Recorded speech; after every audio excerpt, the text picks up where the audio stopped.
Nasoma neno la Mungu kutoka Injili ya Luka ule mlango wa 18 mstari wa 9 mpaka wa 14. Nasoma katika jina la Bwana. Akawaambia mfano huu watu waliojikinai ya kuwa wao ni wenye haki, wakiwadharau wengine wote. Watu wawili walipanda kwenda hekaluni kusali, mmoja Farisayo, wa pili mtoza ushuru. Yule Farisayo akasimama akiomba hivi moyoni mwake: Mungu, na kushukuru kwa kuwa mimi si kama watu wengine, wanyang'anyi, wadhalimu, wazinzi, wala kama huyu mtoza ushuru. Mimi nafunga mara 2 kwa juma, hutoa zaka katika mapato yangu yote.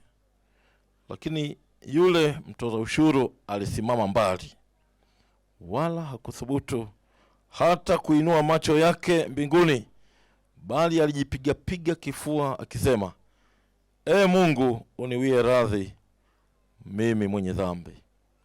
Nawaambia, huyu alishuka kwenda nyumbani kwake amehesabiwa haki kuliko yule, kwa maana kila ajikwezaye atadhiliwa, naye ajidhilie atakwezwa. Amen. Na tukae.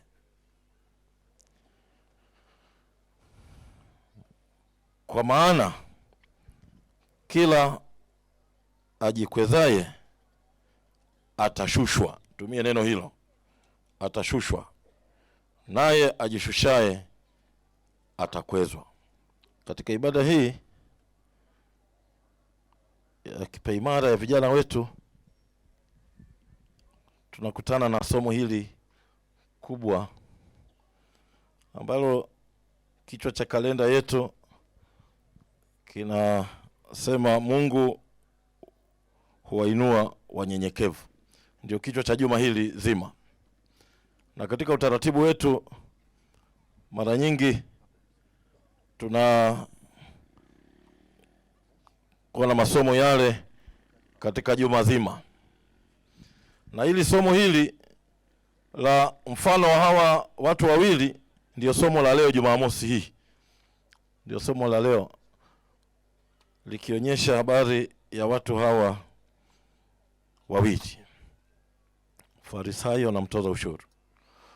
Kwanza wote walikuwa na nia moja.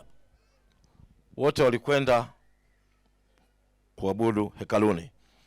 Na anasema walipanda kwenda hekaluni, maana ile hekalu la Yerusalemu lilikuwa kama mlimani kidogo. Ni karibu kama hapa tulipo. Huko kuna nyumba huko chini, lakini wanapanda kuja hapa juu. Na walipofika pale ndipo tofauti yao ikaonekana. Nia yao ilikuwa moja ya kwenda kuabudu, lakini tofauti sasa ikaanza kuonekana jinsi ya kuabudu mbele za Mungu. Farisayo. Tena maana ya neno Farisayo ni kujitenga. Wachungaji watakubaliana nami, ni Farisei kwa Kigiriki. Farisei ni kwamba mtu aliyejitenga na wengine. Yeye aliyejitenga. Yaani ukikutana na Mafarisayo, hata mwendo wa Farisayo sio huu mwendo wetu, kwamba eti ni kutembea tu kukabaga. Kuna mwendo wa kitaalamu, usije ukaua hata sisimizi. Ndio Mafarisayo walivyo. Ana mwendo maalum. Farisei aliyejitenga. Ikiwa ni siku za kufunga, yeye utamkuta amejifunika mpaka magunia. Tena midomo yake ikiwa imepasuka, ajionyeshe kwa watu kwamba jamani, leo nimefunga. Na Yesu aliwajibu kule kwenye Injili ya Mathayo akiwaambia, unapofunga paka mafuta kichwani, usoni mwako, ili watu wasitambue kwamba umefunga, bali Baba yako aliyeko sirini yeye ajue. Bwana asifiwe sana. Lakini Mafarisayo wakifunga, utamjua tu kwamba wamefunga. Mbona unatembea kinyonge, sema leo ni ile siku yangu? Aliyefunga amejipaka majivu, anavaa magunia.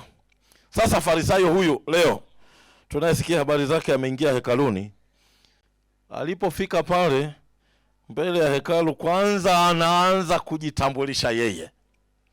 Anaambia Mungu, kwanza wewe ngoja nikwambie bwana, mimi usije ukalinganisha na huyo kibwengo anayefuata hapo nyuma.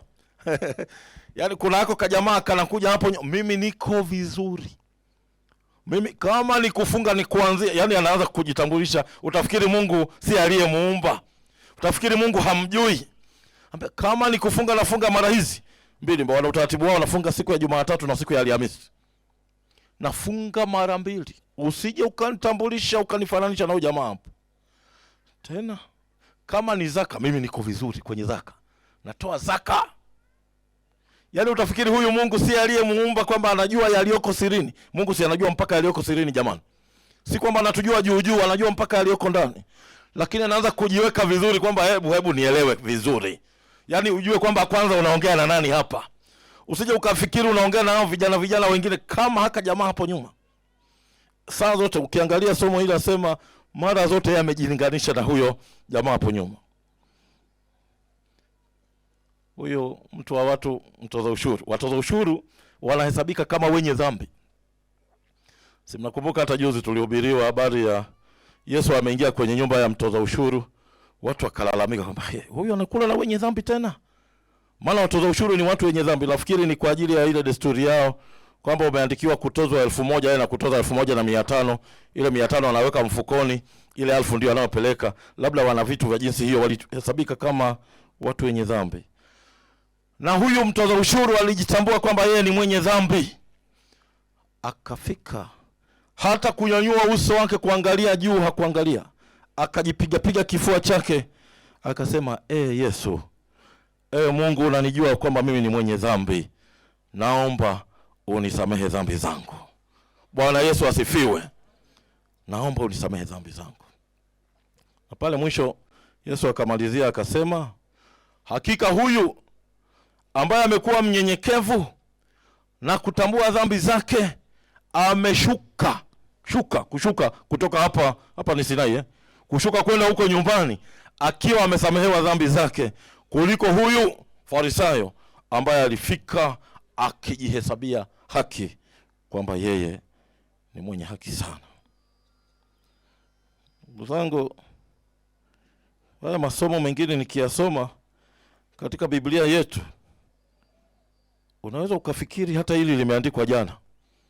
Yaani unaweza ukafikiri kwamba hivi mbona kama Yesu ameandika jana? Maana watu wanaojiinua siku hizi tunao. Wanaojihesabia kwamba wao wana haki kuliko wengine tunao katika nyakati hizi.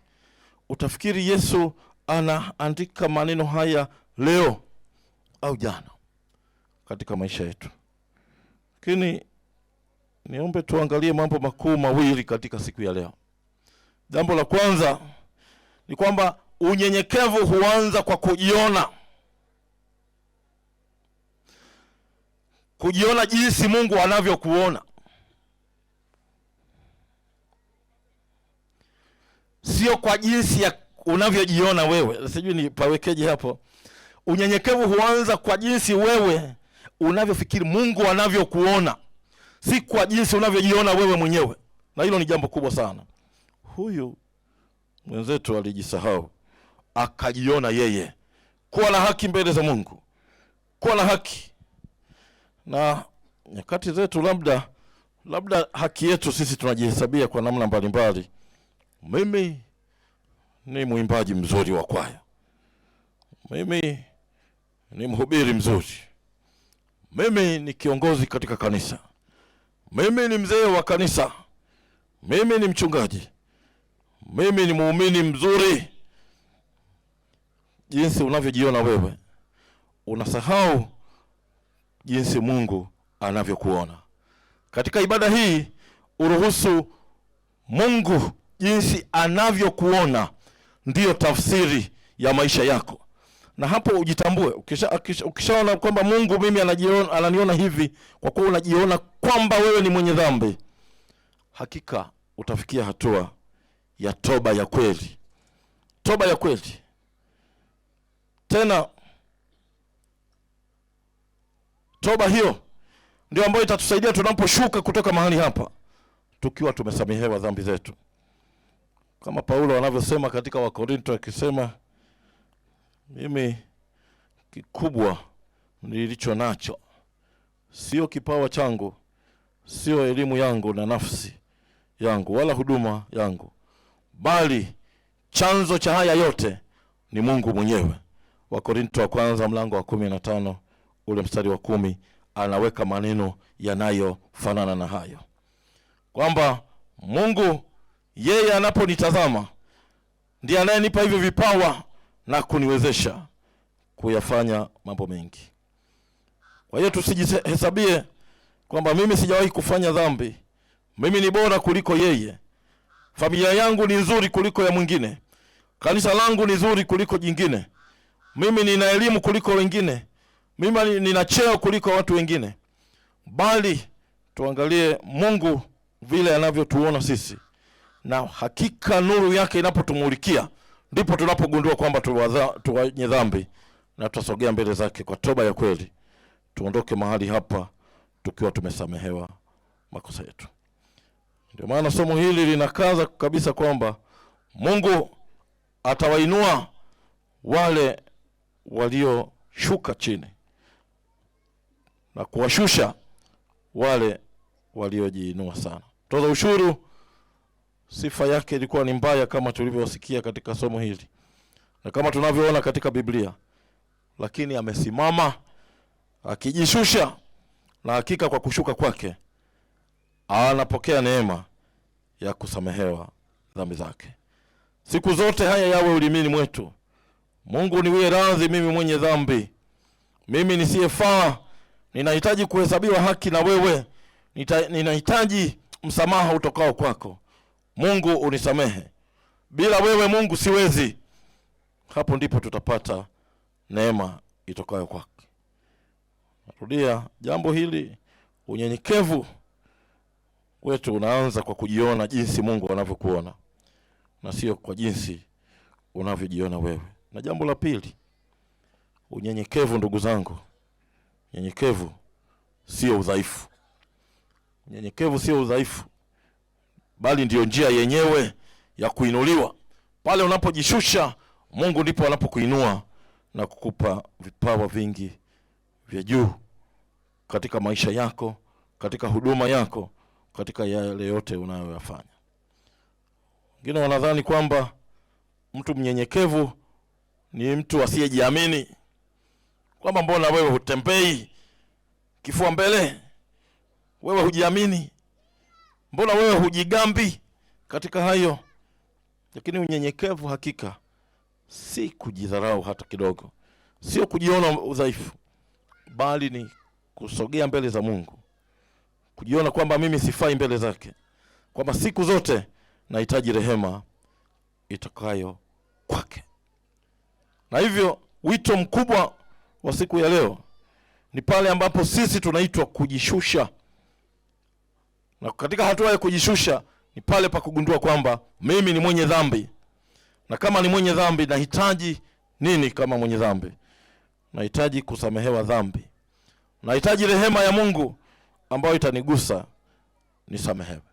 Na ukishasamehewa, utakuwa na nafasi ya kushika zamu yako kwenda kumtangaza Kristo katika ulimwengu huu kwa kutumia vipawa mbalimbali alivyokupa, kutumia mali zako alizokupa, kama ni fedha, kama ni vyovyote ulivyopewa, utatumia hivyo kwenda kuutangaza ufalme wa Mungu, kwa sababu Mungu ametupa bure. Na ukijijua hivyo, basi utaacha yale yasiyofaa. Utaacha yale yasiyofaa, dhambi za dunia hii. Tena utaacha zote. Hutafanana na yule mama mmoja ambaye alikuwa anajidai, ananiambia kwamba baba, namshukuru Mungu kwamba sasa ninakaribia katika hizi amri 10, kwa kweli nimebakiza 2 tu. Yaani ana 2 tu, na hizo 2 hizo napambana nazo, lakini kwa kweli kwa sehemu kubwa sasa nimeokoka. Kuokoka ni kuacha yote yale yasiyompendeza Mungu. Hakuna kwamba kusema kwamba sasa nimefikia 6 amri, sasa nimefikia hizo mpaka 7 nimezishikashika, bado 3 tu. Ni zote kuacha yale yote ambayo unaona haya yampendezi Mungu, kuzishika amri zake na kuchukua nafasi yako. Hapo ndio unapata ule msamaha wa kweli wa kufuata Yesu Kristo Mwokozi wako. Bwana asifiwe. Yale yote kila mmoja anajua yale ambayo yanamhangaisha katika ulimwengu huu. Wengine wanahangaishwa na ushirikina. Ushirikina umejaa sana nyakati hizi. Ushirikina wa kutumia hata Biblia nyakati nyingine. Wengine wanadanganywa na zinaa ya kupindukia, na somo hili limetaja yule Farisayo akiwaambia, mimi sio mtu wa zinaa, mimi niko vizuri. Lakini kuna watu hata hapa ambao wanadanganywa na maisha ya zinaa yasiyofaa, maisha ya wizi, maisha yasiyompendeza Mungu, ulevi wa kupindukia. Na napongeza usharika huu, sijaona walevi huku kwenye usharika wetu wa Hengiti. Mchungaji, tunapongeza. Sijaona kwa kweli. Sijaona, au wengine wasema saa bado hazijafika. Kulewa ni huko baadaye. Maana tulienda kwenye Kipe Imara, sijui ni usharika gani, sijui kama ni jimbo hili. Huku tuko kwenye Kipe Imara, unasikia kuna wevu umio huko. Huko watu wananguruma, aliyesema hao wameshalewa. Watu wamelewa tayari tangu asubuhi. Lakini nimeona huku Hengiti mko vizuri. Watu wametulia vizuri. Hata zile saa zikifika, jamani, watu warekebishe maisha yao. Waache ulevi ili tukahesabiwe hiyo haki inayompendeza Mungu. Tuhesabiwe haki. Wengine katika ushirikina ni wale waliojiingiza katika kutesa wengine. Kutesa wengine. Mkakuta mama mmoja anachapwa viboko na wenzake kwenye mtaa mmoja, pigwa viboko. Na nashukuru kwamba huko Hengiti hakuna mambo hayo. Wegea zongo huku hawapo, si ndivyo jamani? Maana tulifika mahali fulani mama anapigwa na wenzake, nikauliza kwa nini, nasema ameingia nyumba, kuna mshodhamizi, yani akia wakaza na kacheze kema hicho kio. Sijui wanafanyaje, labda wachungaji tujifunze mambo haya pia. Wakati mwingine tujifunze wenzetu wanafanyaje mambo haya, yaweze labda atatusaidia kwenye mambo mbalimbali. Labda atatusaidia. Lakini kuna watu ambao mpaka nyakati hizi wanajiingiza katika shida hizo. Lakini zaidi sana kuna watu walioingia katika shida kubwa zaidi, hizo za ushirikina wa kupitiliza. Kwamba katika maisha yake anatembea kwa wasiwasi tu. Wasiwasi tu. Hata ile neema ya Yesu Kristo iliyokuja kwetu, yeye ameshaipoteza, anatembea kwa wasiwasi. Akisikia ndege akilia, bundi akiwika hapo nje, au umehetigosha, kuna shida. Si bundi sasa alie wapi? Si lazima bundi alie. Eti paka mweusi amepita, umenya uje chuta jina zikao zangu. Paka mweusi ana shida gani? Na Mungu ameumba weusi na weupe. Si ameumba yote hayo. Lakini watu Wakristo wamejiingiza katika shida hiyo. Eti anakuja sasa, baba nimefika hapo, nimepata shida, naomba uniombee. Nikamwambia ninakuombea nini? Asema hapo nyumbani kwangu ameingia paka mweusi. Ala. Sasa paka mweusi nahitaji kukuombea jamani? Mimi niseme Mungu usije ukaumba hata siku moja paka mweusi. Sihitaji kukuombea. Ni umejiingiza wewe mwenyewe katika maisha ya ushirikina ambayo haufai. Sisi kama Wakristo tulioitwa, tusimame katika hiyo kweli tu. Maana vyote Mungu ametuumbia sisi. Tena kwa kuwa Mungu ametuumba, ametupa na mamlaka ya kuyashinda hayo maovu yote. Kuyakemea. Hata wewe mwenyewe unaweza ukakemea katika jina la Yesu, lakini sio kuingia katika hofu zisizo na maana ambazo tunaingizwa katika nyakati hizi. Mmoja amefungua ofisi yake katika shule moja, kashangaa anakuja ni mwalimu. Na mpaka walimu wana hofu hizo, anakuja asema, baba nimepata shida, naomba ufike nyumbani ofisini kwangu ukaniombee. Kwa nini? Nasema mbuzi ameingia mpaka ofisini kwangu. Sasa nikamuuliza, mlango ulikuwa umefunga? Sema nilikuwa sijafunga. Sasa mbuzi apiteje? Sasa si alikuwa anakatiza tu. Sasa yani anapata shida eti kwa sababu tu mbuzi ameingia. Hizi ni tunapewa haya maisha ya aina hii nyakati hizi ya kufikirishwa katika mambo ambayo hayafai. Na ndio maana wametokea waganga wa kienyeji wengi. Waganga wa kienyeji wengi, na ni wale nao waona wengine waombaji wakijiita ni waombaji wa neno la Mungu. Wanakuja pale wasema, kama ni mbuzi ameingia kwako, basi mimi ukae hapo nikuombee, tena kuwekea Biblia anakuombea. Wanakudanganya. Waganga wa kienyeji wamekuwa wengi siku hizi. Hata neno la Mungu linatafsiriwa mpaka waganga wa kienyeji. Waganga wa kienyeji wameingia sana. Maana mtu akikwambia kama una madeni yako unakuja na kuombea Biblia unailamba mara 5, ukiilamba mara 5 deni lako linakwisha. Si mganga wa kienyeji huyo? Na watu wanaofuata. Nimesikia hata huku kwenye jimbo letu la Kaskazini wapo hapo. Nimesikia hayo machache, nimesikia. Waganga wa kienyeji wameamka siku hizi. Wanatembea na Biblia hii.